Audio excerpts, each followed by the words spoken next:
Hello friends, KG classes में आपका स्वागत है। आज हम आपको Alfred Lord Tennyson 1809 to 1892 question answer के बारे में बताएंगे। Question 4, write a note on Tennyson as a lyrical poet. Answer, heading है introduction.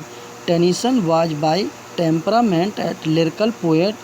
He had been endowed with all those qualities which would have made him the supreme lyric poet of his country. But unfortunately, the poet did not strictly follow the lyric force of his genius and allowed his lyric energy to be obscured by less vital elements. Instead of remaining a singer voicing forth the subjective feelings that welled in his heart, he chose to be a dramatist, a narrative poet, an ethical teacher, and a communal ward. This association of Tennyson with other energies, ethical, theological, and didactic, along with this lyrical energy, certainly bedimened the glory of his lyrical genius and made him more of a philosophic thinker than a pure lyric poet. Had he realized that what he felt was infinitely more important than what he thought, he would have been another Shelley or Swinburne in English lyric poetry. Heading his lyrical gift. Tennyson had an innate lyrical gift. The lyrical impulse never died in him. The primary force of Tennyson's poetry, as Nicholson maintains, is his lyrical energy, though often obscured by less vital elements. Temperamentally, he possessed all the qualities of a lyric poet. His genius was essentially subjective. His was a lovely soul, melancholy and afraid. The deepest note in his soul is one of frightened agony, as of some wild creature caught in a trap at night. His lyrical gift is closely associated with his mood and temperament. As Gerson observed, Tennyson is a poet not so much of passion and passionate thinking as of moods subtle and luxurious and sombre, moods in which it is not always easy to discern the line that separates waking from dreaming. Heading his lyrical output.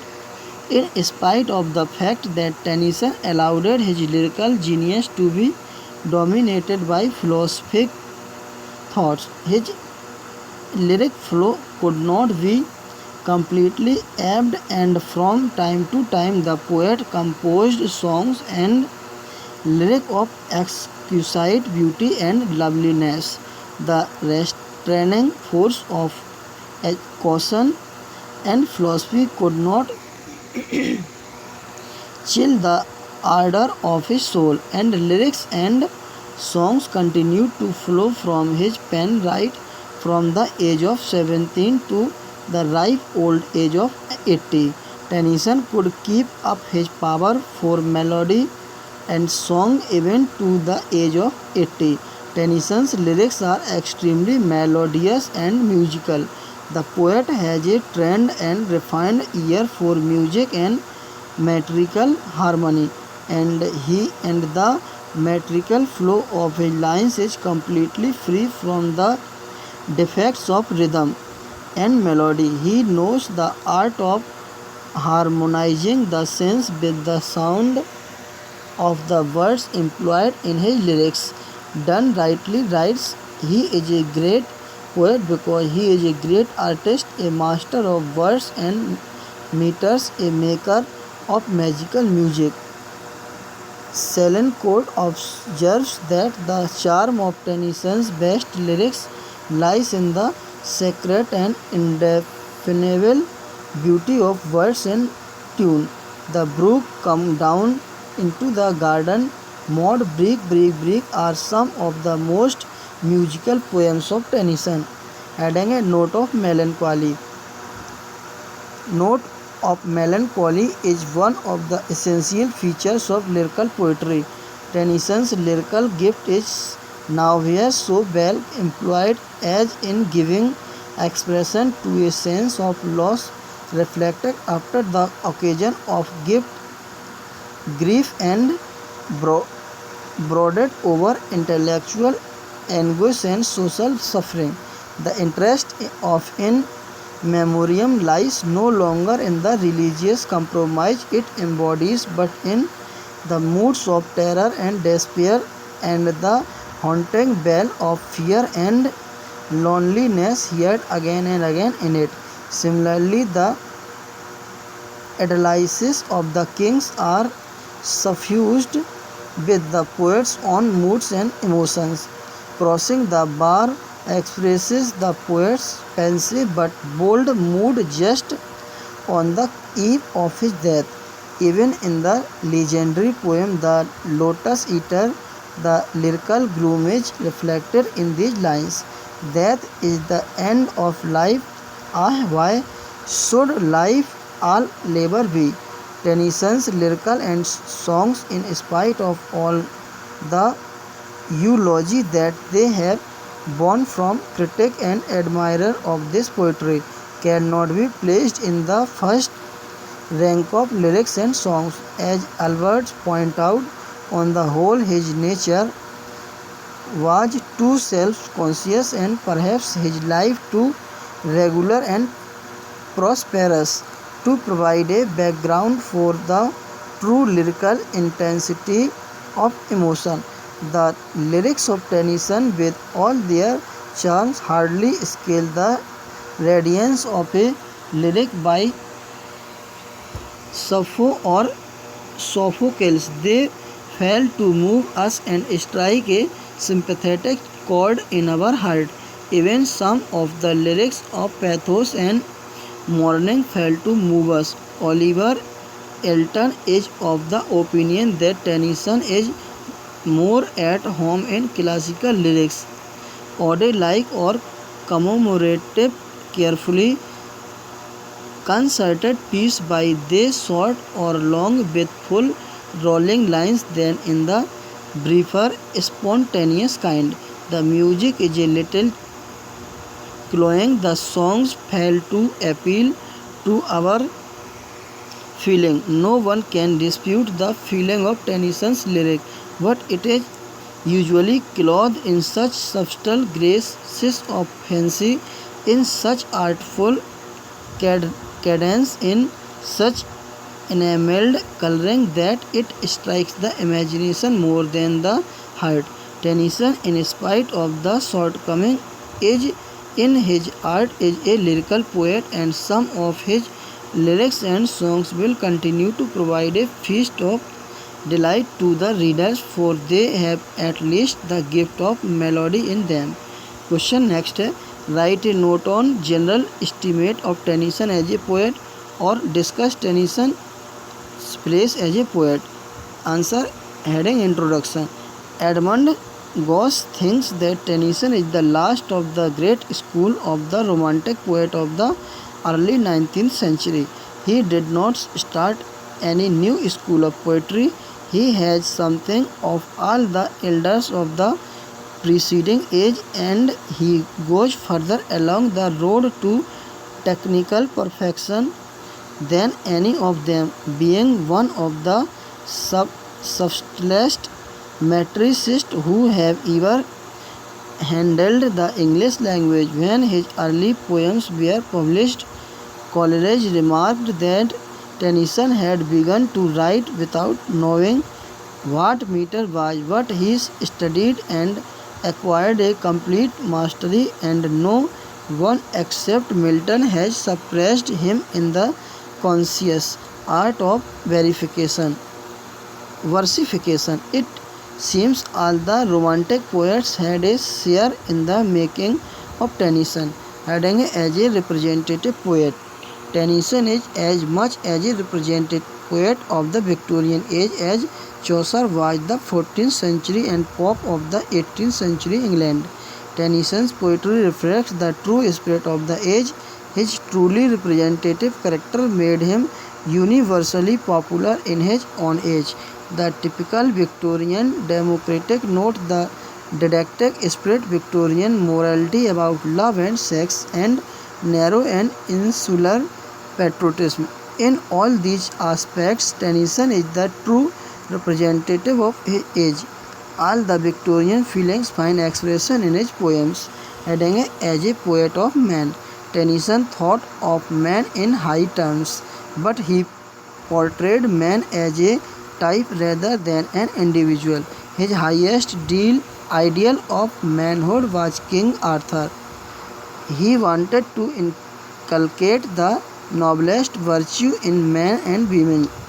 As Stopford A. Brooke remarks, at the root of his poetry lie the ever-working immanence of God in man, the brotherhood of the human race and its evolution into perfect love and righteousness, the continuance of each man's personal consciousness in the life to be the vitality of the present man alive and nature alive, and alive with the life of God. Heading as a poet of nature, Tennyson occupies an important place as a poet of nature, but his attitude towards nature is different from that of Wordsworth. Tennyson loved to paint nature in all its picturesque beauty with a scientist's accuracy and minuteness, whereas Wordsworth found serenity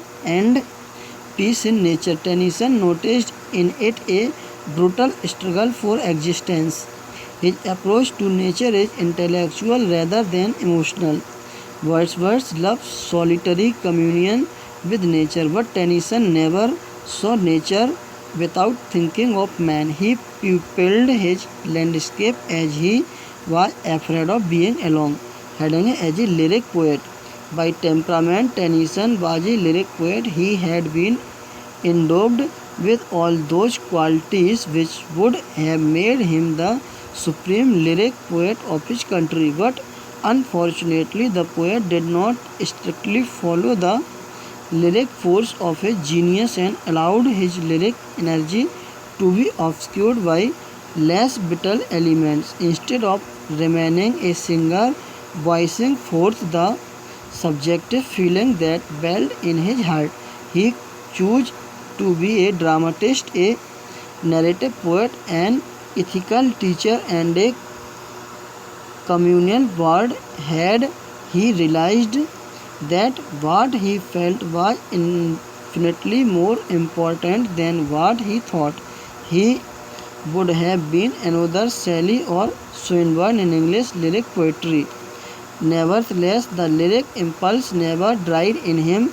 Temperamentally, he possessed all the qualities of a lyric poet. His genius was essentially subjective. His was a lovely soul, melancholy and afraid. The deepest note in his soul is one frightened agony, as of some wild creature caught in a trap at night. Heading as a thinker, Tennyson was a philosopher poet. He was a great thinker of his time. As Campton Ricketts remarks, no poet was more exercised by religious problems than he, and no poet was more sensitive to scientific thoughts than he. In Tennyson's poetry can be traced dominant ideas of the day.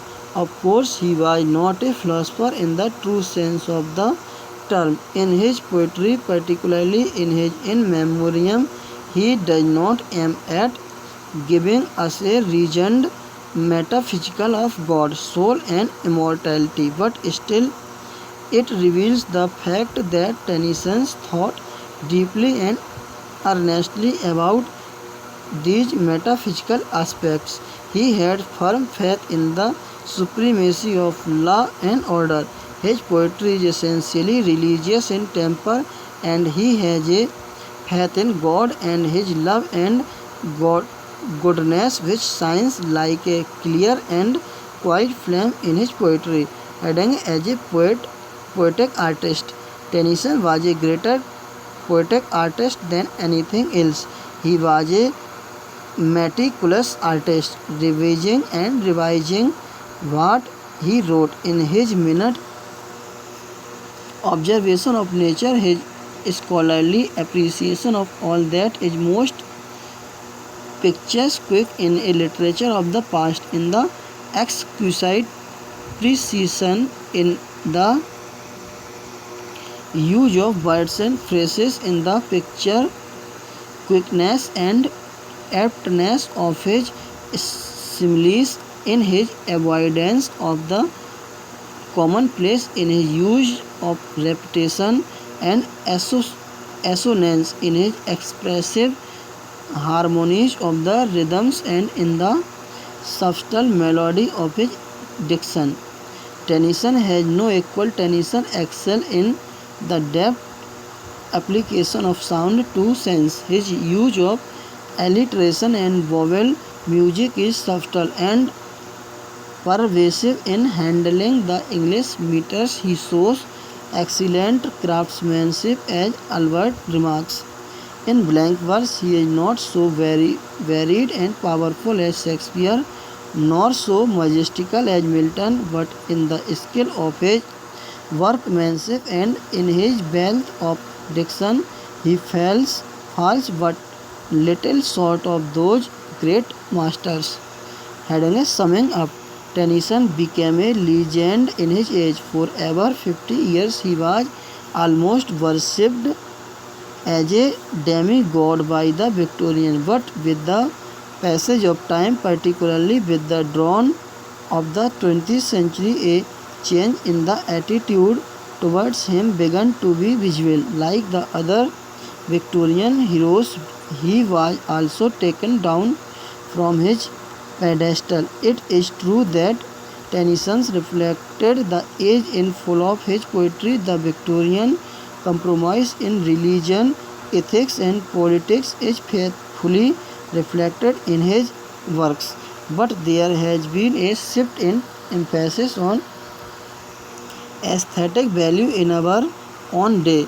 The modern reader cares more for authenticity of emotion and sincerity of experience than accuracy and finish in arts. At intellectual level also, Tennyson has failed to satisfy the imagist, impressionist, expressionist, surrealist, etc. As H. Nicholson observes, the truth is that whereas Tennyson was an extremely good emotional poet, he was unfortunately a very inferior intellectual thinker. His lyric gift was powerful, his gift of emotion was immense. Thanks, best of luck.